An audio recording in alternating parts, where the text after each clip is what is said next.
안녕하세요. 제임스 컨설팅 박정근입니다. 대표님들 회사를 매각하는 경우라면 모를까. 가업승계도 해야 되는데 주식가치 때문에 고민이 많으시죠. 저도 개인적으로 건설업을 한 15년 정도 운영하다가 여러 가지 사유로 법인을 매각한 경험이 있습니다. 지금 고민하시는 대표님들하고 상황이 좀 다르긴 하겠지만 이 비상장 주식에 대한 양도나 증여는 국세청의 추징으로 인해서 빈번하게 조세심판 청구나 소송으로 이어지는 사례가 아주 많습니다. 대부분이 국세청에 패소합니다. 그러면 왜 그렇게 분쟁이 많은지, 또 그 분쟁이란 결국은 이 가산세 폭탄일 텐데요. 그 가산세 폭탄을 피하려면 어떻게 해야 되는지 같이 한번 살펴보고 고민해 보겠습니다. 국세청 입장에서는 이런 면에서 좋을 것 같습니다. 국세청에 뭐 뛰어난 모니터링하는 그런 전산 기술도 보유하고 있겠다. 또 이런 것들은 제가 봐도 제가 만약에 국세청 직원이라도 얼마든지 전산 기술을 활용해서 매출액, 그다음에 단기순이익 좋고 업력도 오래됐고 또 미처분 잉여금도 많고 대주주의 지분율이 일단 오너에게 좀 많다든지 창업자에게 높다든지 그다음에 그 창업자의 나이가 좀 많다든지 이렇게 몇 가지의 어떤 그 필터링하는 조건만 넣어서 걸러내면 그런 다음에 만약에 이제 우리가 만약에 주식이라든지 지분 변동이 있으면 그 다음 해에 그 주식 변동 결산해서 상환 명세서를 국세청에 신고하도록 되어 있지 않습니까? 그러니까 이런 조건에 맞춰 놓고 만약에 그 해에 주식 변동이 있었다. 그러면 이거 검토하는 거는 아마 일도 아닐 겁니다. 그러면 그렇게 비상장 주식 거래를 통해서 국세청에서 보기에는 뭐 1타 3피다. 제가 표현이 좀 어떨지 모르겠습니다만 아주 쉬운 밥이다. 이렇게 생각합니다. 잘만 하면 양도소득세도 추징할 수 있고 거기다가 또 증여세라든지 또 이렇게 하다 보면은 결국 차명 주식까지 드러날 수도 있고요. 이게 좀 법인하고 연결이 되어 있다면 법인세까지 추징할 수 있는. 그러니까 이게 하나만 잘 건드리면 요거 조사만 하나 잘하면 이렇게 뭐 세목으로는 한 서너 개까지 세수를 추가로 확보할 수 있는 겁니다. 국세청 최근에 지금 뭐 국정감사 기간이기도 합니다만 국세청이 지금 국회의원들한테 비난받는 것 중에 하나가 국세 세무조사만 열심히 해서 기업들 괴롭히지 뭐 별로 추징하는 것도 별로 없더라. 이렇게 해서 좀 국세청이 사실 좀 이렇게 혼나고 있거든요. 근데 만약에 이런 것들이 있다 그러면은 국세청한테는 아주 신나는 작업이 될 겁니다. 그래서 이 비상장 주식의 가치 이것 때문에 사실 고민이 많죠. 그러다 보니까 이거 거래에 대한 유혹도 많습니다. 예를 들어서 뭐 증여를 위해서 어떻게 좀 낮은 가격을 하면 안 될까? 또 법인 자금을 좀 개인적으로 좀 빼기 위해서 이거를 고가로 법인한테 넘기는 거죠. 실제로 예를 들어서 뭐 한 5만 원이다 가격이 그러면 법인한테 한 10만 원에 넘기는 겁니다. 그러면 법인 자금을 개인적으로 빼낼 수 있잖아요. 이렇게 고가 거래를 한다든지 또 이게 시가라는 거는 매매 사례 가격이 있으면 보충적 평가를 하지 않고 과거에 매매했던 그 사례 가격을 시가로 할 수 있거든요. 그러니까 미리 본인들끼리 지인을 통해서 매매 사례 가격을 만드는 겁니다. 예를 들어서 뭐 보충적 평가를 하면 10만 원인데 미리 한 5만 원, 3만 원 이렇게 좀 낮은 가격을 거래를 해놓고 우리 이런 사례 가격이 있으니까 그 가격으로 내가 증여도 했다, 또 양도도 했다 이렇게 이제 항변을 하는 거죠. 그렇게 하기 위해서 임의로 가격을 만들기도 합니다. 또 이제 유상증자를 하면서 증자 가격을 낮게 혹은 고가로 해서 그 특수관계인한테 이익을 주는 거죠. 또 경영권을 포함에 따라서 지분율을 좀 많이 넘기면서 경영권을 포함해서 넘겼다라고 해가지고 가격을 뭐 뻥튀기 할 수도 있고요. 또 이걸 차명 주식을 예를 들어서 가지고 있다면 그걸 이제 우회 양도를 통해서 뭐 자녀들한테 증여하는 방법으로 사용하기도 하고 이게 여러 가지 어떤 그런 유혹이 있는데 이 방법들이 결국은 국세청이 눈여겨보는 방법인 겁니다.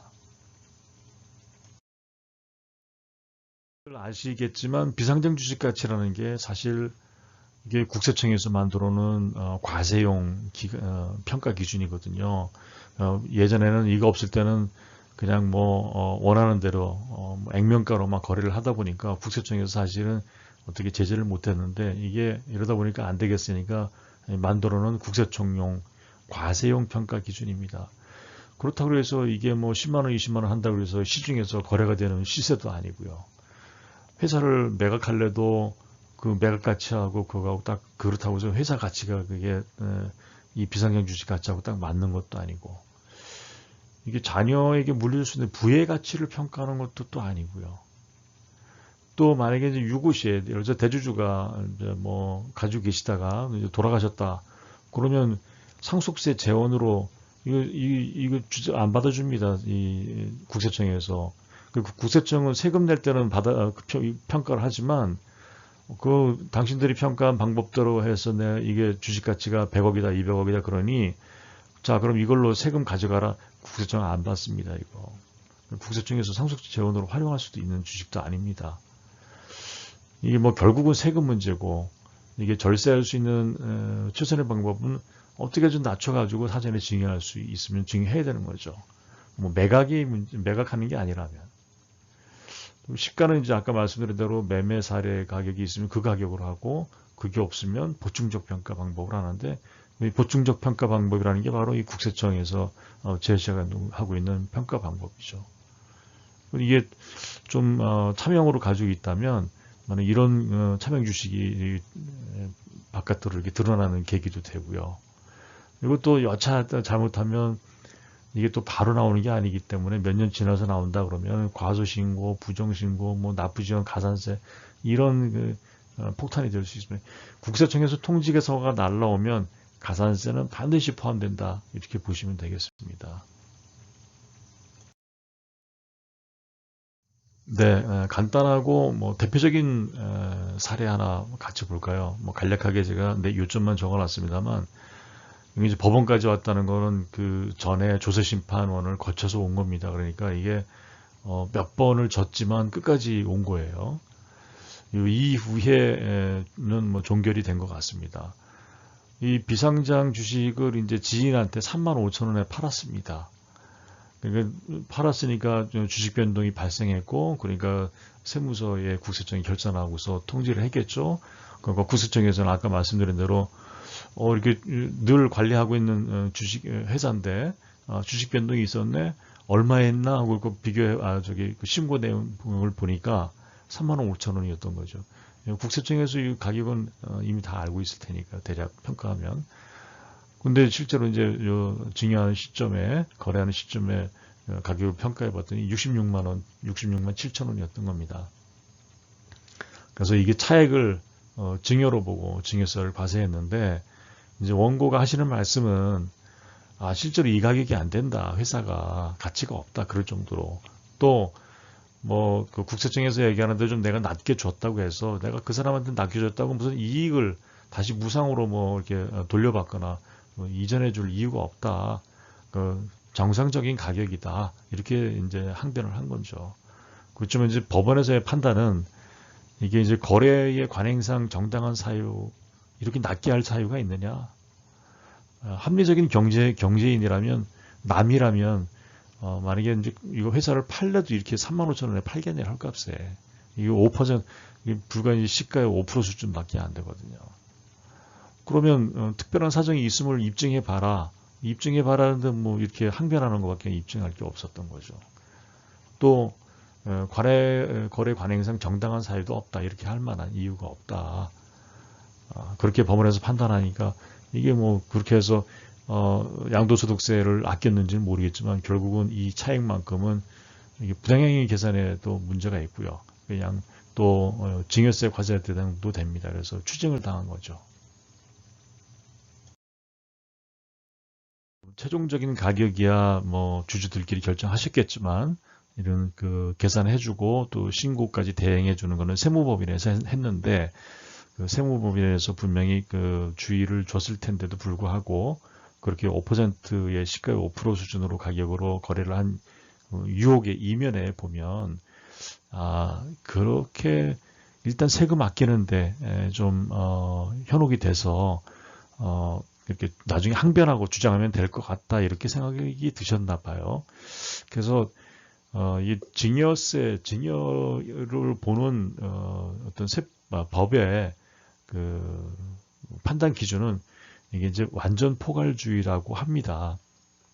그래서 과거에는 뭐 일일이 이제 그 열거해서 이렇게 하는 경우에는 물론 지금도 이런 게 다 그 세법에 나와 있습니다만 전체를 다 일일이 그 증여하는 거래 패턴이나 행위를 열거할 수 없으니까 포괄적으로 재산의 직간접적인 무상이전 혹은 타인의 기회에 의한 재산가치 증가 이런 정도가 있으면 그건 무조건 증여세를 포괄적으로 징수할 수 있다 이렇게 되어 있는 겁니다. 그렇기 때문에 증여는 완전 포괄주의 이게 무슨 뜻이냐?